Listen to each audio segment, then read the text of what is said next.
Assalamualaikum warahmatullahi wabarakatuh.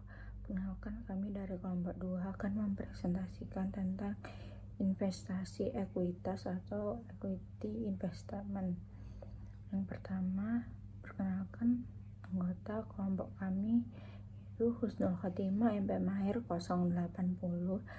Kedua itu ada Talita Aura Agatha MP Mahir 289. Yang ketiga itu ada Nikita Amalia MP Mahir 290. Keempat yaitu saya sendiri Salsabila Azhar MP Mahir 292. Yang kelima itu ada Karoma MP Mahir 294. Investasi ekuitas. Investasi ekuitas merujuk pada kepemilikan dalam suatu perusahaan seperti saham biasa, saham preferen, atau bentuk lain dari kepemilikan modal. Pemilik ekuitas memiliki hak untuk memperoleh atau menjual kepemilikan tersebut berdasarkan perjanjian dan harga yang telah ditentukan. Misalnya melalui waran atau rights, yaitu hak memesan efek terlebih dahulu. Harga perolehan investasi ekuitas mencakup harga beli sekuritas. Jika ada komisi atau fee broker, biaya tersebut dicatat sebagai beban, bukan bagian dari harga perolehan. Secara umum, persentase kepemilikan suatu entitas atau investor terhadap saham biasa entitas lain atau investor menentukan bagaimana perlakuan akuntansi untuk investasi tersebut setelah tanggal perolehannya. Berikut adalah gambaran dari persentase kepemilikan, tingkat pengaruh, dan metode penilaian yang diterapkan. Yang pertama yaitu ada kepemilikan kurang dari 20%. Tingkat pengaruhnya yaitu biasanya tidak ada atau sangat sedikit pengaruh terhadap entitas yang diinvestasikan. Metode penilaiannya menggunakan nilai wajar. Investasi dinilai berdasarkan harga pasar atau nilai wajar lainnya. Yang kedua yaitu kepemilikan 20% sampai 50%. Tingkat pengaruhnya yaitu investor memiliki pengaruh signifikan terhadap investor tetapi tidak memiliki kendali penuh. Metode penilaiannya yaitu menggunakan metode ekuitas di mana nilai investasi dicatat berdasarkan bagian investor dalam laba atau rugi dari investor. Yang ketiga yaitu kepemilikan lebih dari 50%. Tingkat pengaruh yaitu investor memiliki kontrol penuh terhadap investor. Metode penilaiannya menggunakan konsolidasi di mana laporan keuangan dari investor digabungkan dengan laporan keuangan investor sebagai satu kesatuan. 20%. Menurut IFRS, investasi ekuitas seperti ini diperlakukan sebagai held for trading. Aturan umum dan pelaporan akuntansinya. Investasi dinilai dengan nilai wajar atau fair value, mencatat unrealized gains and losses dalam laporan laba rugi. IFRS mengizinkan entitas untuk mengklarifikasikan beberapa investasi ekuitas sebagai non-trending. Aturan umum dan pelaporan akuntansinya yaitu investasi dinilai dengan wajar, mencatat unrealized gains and losses dalam other comprehensive income. Contoh kasus berikut menunjukkan bagaimana Republik SA mencatat investasinya dalam 3 perusahaan dengan kepemilikan kurang dari 20% yang dicatat sebagai held for trading, sesuai dengan nilai wajar. Yang pertama yaitu pembelian saham pada 3 November 2019. Republik SA membeli saham di 3 perusahaan berikut yaitu ada Burberry senilai $259.700, Nestle $317.500, ST Regisculpco $141.350, total investasinya $718.550. Untuk mencatat pembelian ini, jurnalnya yaitu equity investment di debit $718.550, cash di kredit $718.550, yang dimana ini berarti Republik mengeluarkan uang tunai sebesar $718.550 untuk membeli saham-saham tersebut dan mencatat investasi ekuitas sebesar nilai yang sama. Yang kedua yaitu penerimaan dividen pada 6 Desember 2019. Pada 6 Desember 2019, Republik menerima dividen tunas sebesar $4.200 dari investasinya di saham biasa Nestle. Dividen tersebut dicatat sebagai pendapatan, bukan sebagai pengurangan nilai investasi. Jurnal pencatatan penerimaan dividen yaitu kas di debit $4.200, dividen revenue di kredit $4.200, di mana ini menunjukkan bahwa Republik menerima uang tunai sebesar $4.200 dari dividen Nestle dan mengakui pendapatan dividen sebesar jumlah tersebut. Jadi kesimpulannya yaitu Republik SA mencatat investasinya pada saham dengan kepemilikan kurang dari 20% sebagai helpful trading dengan menggunakan nilai wajar, dan pendapatan dividen diakui sebagai dividen revenue pada saat dividen diterima.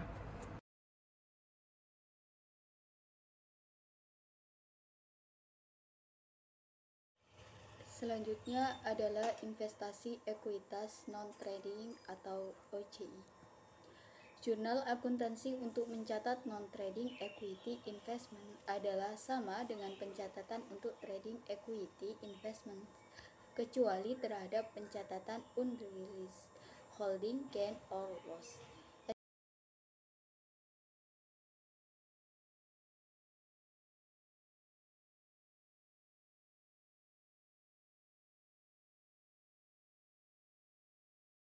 Selanjutnya adalah contoh investasi ekuitas non-trading. Pada tanggal 31 Desember 2019, investasi Republik dalam Hampton memiliki nilai tercatat dan nilai wajar sebagai berikut. Yakni terdapat Houghton Company yang berjumlah 20.750 dan fair value 24.000. Total tersebut dikurangkan kemudian menjadi unrealized gain loss menjadi 3.250. Dengan jurnal untuk mencatat penyesuaiannya adalah sebagai berikut. Equity investment di posisi debit senilai 3.250 dan unrealized holding gain or loss equity di posisi kredit 3.250. Akun equity investment digunakan karena klasifikasi non-trading di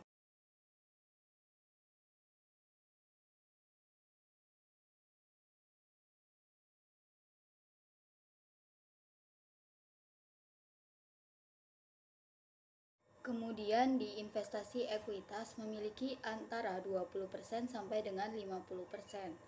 Suatu investasi langsung maupun tidak langsung sebesar 20% atau lebih dalam saham dengan hak suara pihak investasi harus didasarkan pada anggapan bahwa dengan tidak adanya bukti sebaliknya, maka investor dipandang memiliki kemampuan untuk melakukan pengaruh signifikan terhadap investasi. Pada kondisi pengaruh signifikan,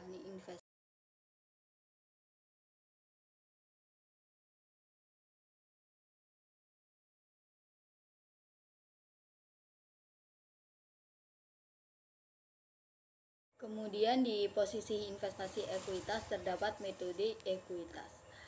Nah, untuk mencatat investasi pada harga perolehan dan selanjutnya dilakukan penyesuaian terhadap jumlah investasi tiap periodenya yang disesuaikan dengan perubahan dalam aset bersih investasi. Jumlah kepemilikan investor terhadap earnings loss yang terjadi pada investasi akan meningkat atau menurun sesuai dengan nilai tercatat investasi tersebut. Selain itu, penerimaan dividen dari investasi akan menurunkan nilai tercatat investasi. Apabila bagian kepemilikan investor terhadap kerugian investasi melebihi nilai tercatat investasinya, maka biasanya investor tidak akan.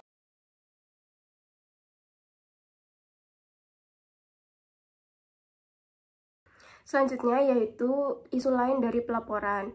Penurunan nilai setiap akhir periode perusahaan ini harus menilai apakah investasi utangnya mengalami penurunan nilai. Penurunan nilai terjadi ketika nilai wajar investasi lebih rendah dari nilai yang tercatat. Jika ini terjadi, perusahaan akan mencatat penurunan nilai tersebut dalam biaya perolehan yang diamortisasi dan mengakuinya sebagai kerugian terrealisasi di laporan laba rugi. Sebagai contohnya, pada tanggal 31 Desember 2018, Mayeo membeli investasi utang dari Bao Group senilai 200.000 dengan suku bunga tahunan 10% selama 4 tahun. Investasi ini diklasifikasikan sebagai held for collection, artinya perusahaan berniat menyimpan utang tersebut hingga jatuh tempo. Selanjutnya yaitu pemulihan dari kerugian penurunan nilai. Jika kerugian penurunan nilai atau impairment loss sebelumnya berkurang, perusahaan harus membalik sebagian atau seluruh kerugian tersebut. Caranya adalah dengan mendebit akun allowance for impaired debt investment dan mengkredit akun recovery of impairment loss. Namun, pembalikan ini tidak boleh membuat nilai investasi tercatat melebihi biaya perolehan di amortisasinya.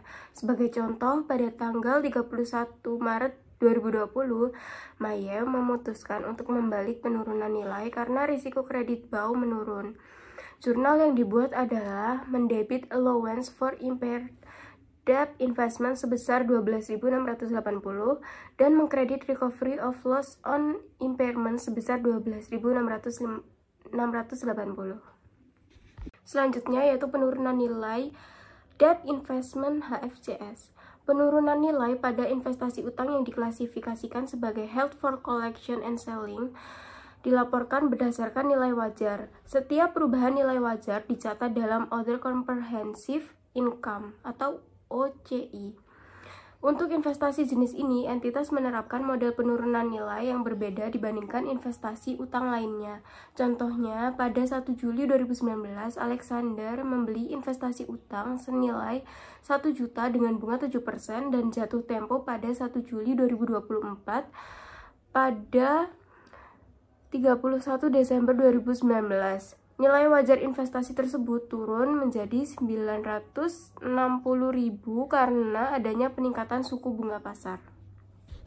Selanjutnya penurunan debt investment. Di gambar tersebut ada jurnal pada tanggal 1 Juli 2019 to record the purchase of the debt investment. Jadi di debit ini ada debt investment sebesar 1 juta dan cash di kredit sebesar 1 juta. Selanjutnya pada tanggal 31 Desember 2019 to record interest revenue on the debt investment. Di debit ada cash sebesar 35.000 dan kredit interest revenue sebesar 35.000. Selanjutnya pada tanggal 31 Desember 2019 to record the decrease in fair value of the debt investment. Di debit ada unrealized holding gain of loss equity sebesar 40.000 dan fair value adjustment sebesar 40.000 di kredit. Selanjutnya pada tanggal 31 Desember 2019 to close the unrealized gain or loss equity. Di debit ada accumulated other comprehensive income sebesar 40.000 dan unrealized holding gain or loss equity sebesar 40.000 di kredit. Selanjutnya penurunan nilai debt investment. Pada tanggal 31 Desember 2019, laporan keuangan Alexander nampak sebagai berikut. Statement of Financial Position. Jadi yang aset ini ada debt investment sebesar 960.000 dan equity itu accumulated other comprehensive loss sebesar 10.000 dan income statementnya di sini ada other income and expense. Yang pertama ada interest revenue sebesar 35.000 dan loss on impairment sebesar 30.000. Selanjutnya, penurunan nilai debt investment HFCS. Bagaimanakah perlakuan akuntansinya apabila penurunan nilai sebesar 40.000 tersebut diakibatkan oleh yang pertama, sebesar 10.000 disebabkan oleh perubahan suku bunga pasar, dan yang kedua, sebesar 30.000 disebabkan oleh risiko kredit. Jadi, di bawah ini ada gambar jurnal. Ini ada to record the decrease of the fair value of the debt investment. Yang pertama ini ada di debit, yaitu loss on impairment sebesar 30.000 dan unrealized holding gain or loss equity sebesar 10.000. Dan di kredit ada allowance for impaired debt investment sebesar 30.000 dan fair value adjustment sebesar 10.000. Next, ini ada to close the unrealized gain or loss equity account. Di debit ada accumulated other comprehensive income sebesar 10.000 dan unrealized gain or loss equity sebesar 10.000. Selanjutnya, saya akan menjelaskan tentang penurunan nilai pada debt investment. Terdapat sebuah contoh soal, yaitu pada 31 Desember 2019, laporan keuangan Alexander Eki menunjukkan sebagai berikut. Ada aset, yaitu debt investment 1 juta dikurangi 40.000 sehingga totalnya 960.000. Nah, ada ekuitas yaitu akumulasi dari other comprehensive income yang rugi 40.000. Maka income statement dan bunganya itu ada interest dan bebannya yaitu ada interest revenue yaitu 35.000. Misalkan, Alexander menjual investasi utangnya pada tanggal 1 Januari 2020 sebesar 960.000 untuk nilai wajar pada saat itu, maka jurnal pencatatannya adalah cash, yaitu 950.000. Kemudian ada loss on sale of debt investment, yaitu 10.000, dan allowance of impaired debt investment-nya 30.000 itu dimasukkan pada saldo debit. Nah, tapi debt investment-nya itu 1 juta masuk ke saldo kredit. Maka jurnalnya adalah fair value adjustment-nya 10.000 dan akumulasi comprehensive income-nya 10.000 juga. Nah, apa sih perbedaan dari dasar pengukuran aset dan modal kerugian? Yang pertama, itu pinjaman. Kalau dari dasar pengukuran aset, itu pertama, pinjaman, piutang, dan sekuritas utangnya diukur dengan amortisasi. Kalau misalnya modal kerugian, itu kerugian kreditnya yang diharapkan diakui dalam laba bersih. Yang kedua, yaitu kalau dasar pengukuran aset, sekuritas utang itu diukur dengan nilai wajar, dengan keuntungan dan kerugian dicatat dalam laba komprehensif lain. Sedangkan kalau modal kerugian, itu kerugian kreditnya diharapkan diakui dalam laba. Sisa perubahan nilai wajar dicatat dalam laba komprehensif lain. Nah, kalau misalnya dasar pengukuran aset, yang ketiga yaitu sekuritas utang dan ekuitas itu diukur dengan nilai wajar dengan keuntungan dan kerugian yang dicatat dalam laba bersih. Kalau modal kerugian, itu kerugiannya diukur sebagai selisih antara yang lebih rendah dari biaya amortisasi atau nilai wajar sekuritas utang atau yang lebih rendah dari biaya atau nilai wajar, yaitu sekuritas ekuitas. Selanjutnya yaitu ada recycling adjustment untuk isu pelaporan. Contohnya yaitu dengan periode tunggal. Untuk menyajikan sebuah contoh dari pelaporan sekuritas investasi untung rugi yang terkait dengan investasi held for collection and selling, misalnya pada tanggal 1 Januari 2019, Hinge PLC memiliki kas dan saham biasa 50.000 euro pada tanggal tersebut. Perusahaan tidak memiliki aset lainnya, liabilitas, ataupun saldo laba. Pada tanggal 2 Januari, Hinge membeli sekuritas utang yang diklasifikasikan sebagai HCS secara tunai yaitu 50.000 euro. Pada tanggal 30 Juni, Hinge menjual sebagian portofolio sekuritas utang dan mengakui keuntungannya. Maka, cara pengerjaannya itu dimulai pada tanggal 30 Juni, Hinge menjual sebagian portofolio sekuritas utang HFCS dan mengakui keuntungannya. Dengan fair value of securities sold itu 20.000 euro dikurangi dengan cost of securities sold 20.000. Sehingga terdapat realized gain atau keuntungannya atau kayak selisihnya itu 2.000. Nah, Hinge tidak membeli apapun sekuritas lainnya sepanjang tahun 2019. Perusahaan itu menerima bunga 3.000 euro selama tahun berjalan. Pada tanggal 31 Desember 2019, sisa portofolio terdapat sebagai berikut, yaitu fair value of portofolionya itu 34.000. Nah, dikurangi dengan cost of portofolionya 30.000 sehingga keuntungan yang tidak terrealisasikan itu 4.000. Lalu didapatkan jurnal-jurnal sebagai berikut. Terus masih ada laporan keuangan juga dan neracanya kayak begini.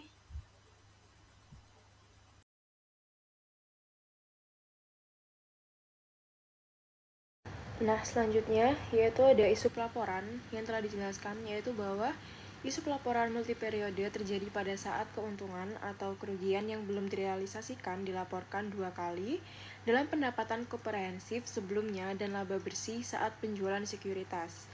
Untuk mencegah perhitungan ganda, perlu dilakukan penyesuaian reklasifikasi. Nah, selanjutnya ada contoh soal dari recycling adjustment, yaitu misalkan OpenAG memiliki 2 investasi utang HFCS dalam portofolionya pada akhir tahun 2018 atau tahun pertama operasinya, yang sebagaimana tersaji dalam tabel berikut, yaitu terdapat investment dari Lehman, bondsnya 6%, amortized cost-nya sebesar 80.000, fair value-nya sebesar 105.000, unrealized holding gain loss-nya sebesar 25.000. Lalu yang Woods CO Bonds 7%, amortized cost-nya sebesar 120.000, fair value sebesar 135.000, dan unrealized holding gain loss-nya sebesar 15.000. Nah, untuk totalnya, amortized cost-nya sebesar 200.000, fair value-nya sebesar 240.000, dan unrealized holding gain loss-nya sebesar 40.000. Sehingga fair value adjustment-nya menjadi 40.000. Lalu terdapat jurnal untuk mencatat keuntungan yang belum direalisasikan atau unrealized holding gain pada tahun 2012 sebagai berikut, yaitu fair value adjustment di debit sebesar 40.000 dan unrealized holding gain or loss equity di kredit sebesar 40.000. Selanjutnya yaitu apabila Open melaporkan laba bersih tahun 2018 sebesar 350.000, maka perusahaan menyajikan laporan laba komprehensif sebagai berikut, yaitu net income sebesar 350.000, other comprehensive income seperti unrealized holding gain sebesar 40.000, sehingga comprehensive income-nya menjadi 390.000.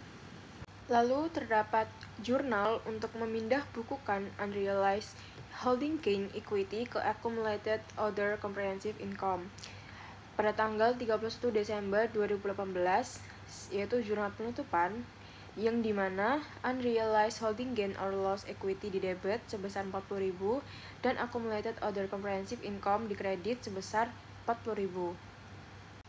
Lalu selanjutnya terdapat contoh lagi, di mana pada saat Open melaporkan laba bersih sebesar 720.000 pada tahun 2019, termasuk realisasi penjualan atas obligasi Lehman, maka laporan pendapatan komprehensif akan disajikan sebagai net income includes 25.000 realized gain on Lehman bonds sebesar 720.000, other comprehensive income unrealized holding loss-nya sebesar 5.000, sehingga comprehensive income-nya sebesar 715.000. Lalu pada tanggal 31 Desember 2019, Open melaporkan investasi utang di laporan posisi keuangannya sebesar 155.000. Cost-nya 120.000 ditambahkan dengan fair value adjustment 35.000. Dan accumulated other comprehensive income in equity sebesar 35.000 didapatkan dari 40.000 dikurangi dengan 5.000. Selanjutnya terdapat jurnal untuk memindah bukukan unrealized holding loss equity ke accumulated other comprehensive income pada 31 Desember 2019 sebagai jurnal penutupan, yang dimana accumulated other comprehensive income berada di debit sebesar 5.000 dan unrealized holding gain or loss equity berada di kredit sebesar 5.000. Nah, penyesuaian reklasifikasi ini dapat dibuat di laporan laba rugi, di accumulated other comprehensive income, atau di catatan atas laporan keuangan. IASB lebih memilih reklasifikasi ini disajikan di Accumulated Other Comprehensive Income dalam catatan atas laporan keuangan. Untuk kasus OpenAG, penyajiannya menjadi sebagai berikut. Beginning balance pada 1 Januari 2019, current period Other Comprehensive Income menjadi 20.000, beginning balance terdapat 40.000, amount reclassified from accumulated other comprehensive income terdapat 25.000, unrealized holding loss terdapat 5.000, sehingga ending balance pada Desember 31, 2019 terdapat 35.000. Lalu selanjutnya ada transfers between kategori, yang dimana pemindahan suatu investasi dari satu klasifikasi ke klasifikasi yang lain. Yang pertama, transfers between kategori terjadi hanya apabila model bisnis dalam pengelolaan investasinya berubah. Lalu yang kedua, IASB berharap perubahan seperti ini jarang terjadi. Lalu perusahaan memperlakukan pemindahan di antara klasifikasi ini secara prospektif, yaitu pada awal periode akuntansi setelah perubahan pada model bisnis. Selanjutnya terdapat contoh dari transfer between categories, yaitu di mana British Sky Broadcasting Group plc atau GBR memiliki portofolio investasi utang yang diklasifikasikan sebagai trading, yaitu investasi utang yang bukan dipegang untuk ditagih atau not held for collection, melainkan untuk ditujukan mendapatkan suatu keuntungan atau profit dari perubahan suku bunga. Nah, dengan demikian, perusahaan menilai investasi ini pada nilai wajar. Pada tanggal 31 Desember 2018, British Sky memiliki saldo sekuritas sebagai berikut, yaitu debt investment sebesar 1.200.000 dan fair value adjustment sebesar 125.000, sehingga carrying value-nya sebesar 1.325.000. Nah, lalu sebagai bagian dari proses perencanaan strategisnya yang selesai pada 4 kuartal di tahun 2018, manajemen British Sky memutuskan untuk berpindah dari strategi sebelumnya yang membutuhkan keaktifan manajemen ke strategi untuk simpan atau held for collection atas investasi utangnya. British Sky membuat jurnal berikut ini untuk mentransfer sekuritas ini ke klasifikasi held for collection, yang dimana debt investment berada di debit sebesar 125.000 dan fair value adjustment berada di kredit sebesar 125.000.